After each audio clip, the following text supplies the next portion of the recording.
Thousands more are now seeking sanctuary in Uganda and Rwanda, where NGOs are struggling to cope with the influx of refugees.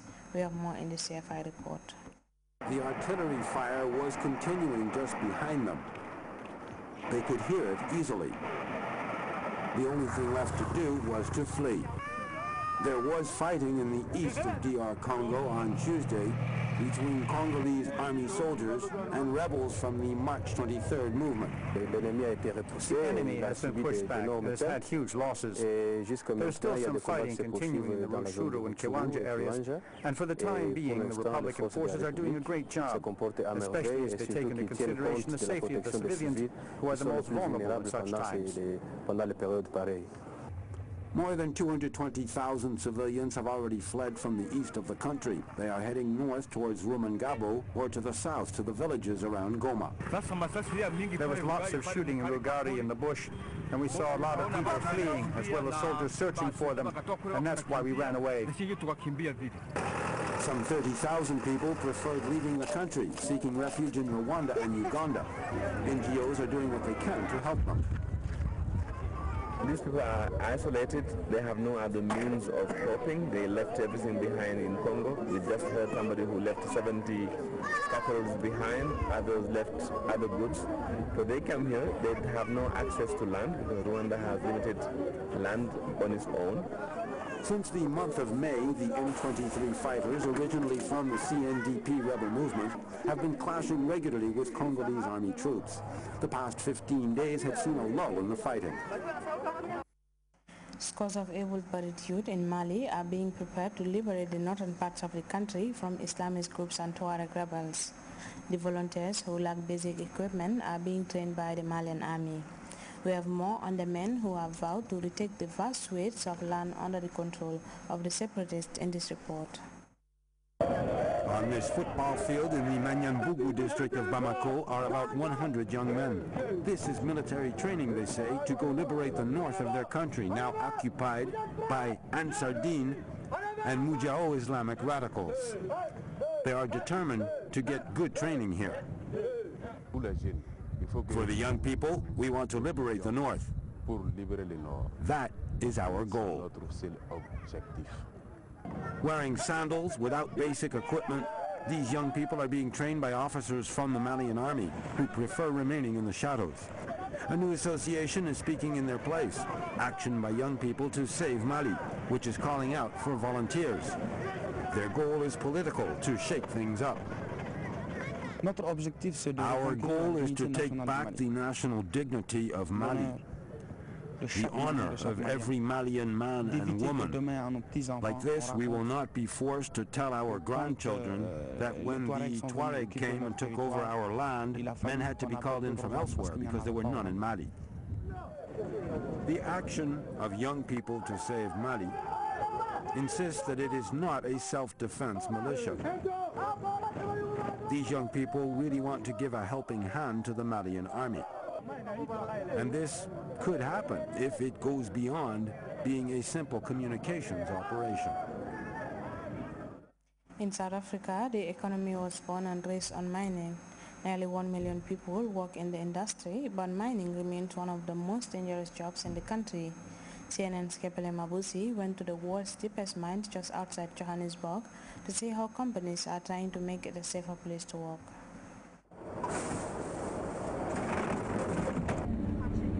This is how the day begins in the world's deepest mine.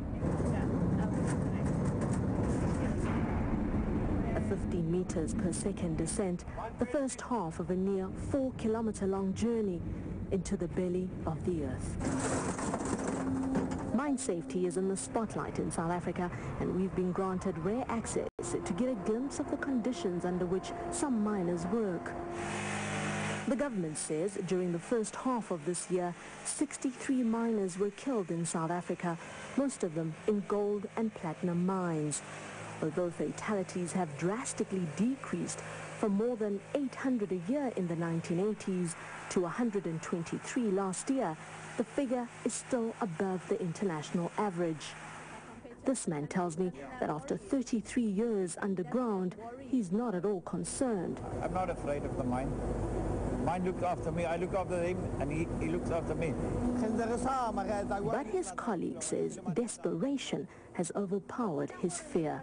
This is the only work many of these men have ever known. Some miners earn a salary of as little as $250 a month.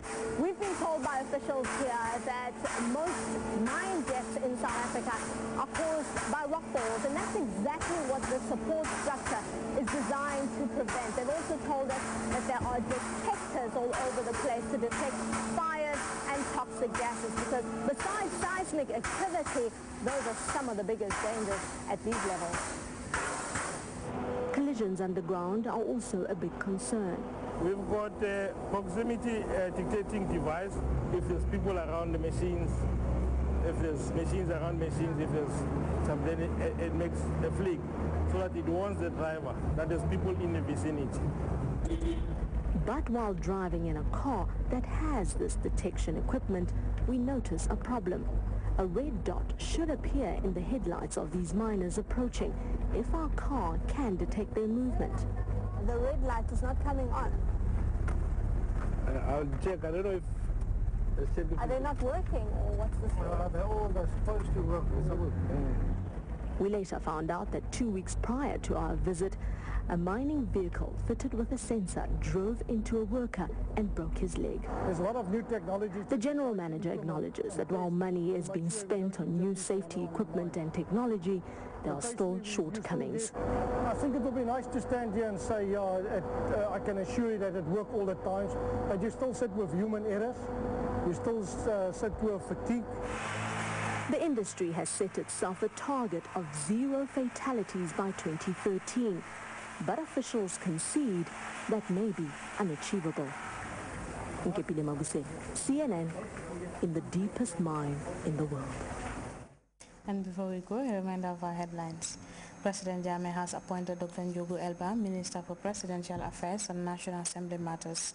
Gambia Postal Services has rolled out 2 sets of commemorative stamps bearing images of landmark achievements of the Jammeh administration. Heavy fighting between Congolese soldiers and rebels in the east of DR Congo has triggered a population displacement, and scores of young people in Mali are receiving basic military training ahead of an attempt to liberate the north of the country from the clutches of secessionists. You can monitor GRTS Radio live on our website at www.grts.gm. That brings us to the end of this edition of the news. Thanks for watching. Have a nice day and enjoy the rest of our programs.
If you have any questions that you want answered during the holy month of Ramadan, all you have to do is to send us a text on the following numbers: AfriCell on 2020 200, QCell 3030 300, Chromium 60 60 600, or on the Gamcell line on 999 0909. Your questions answered this Ramadan on GRTS.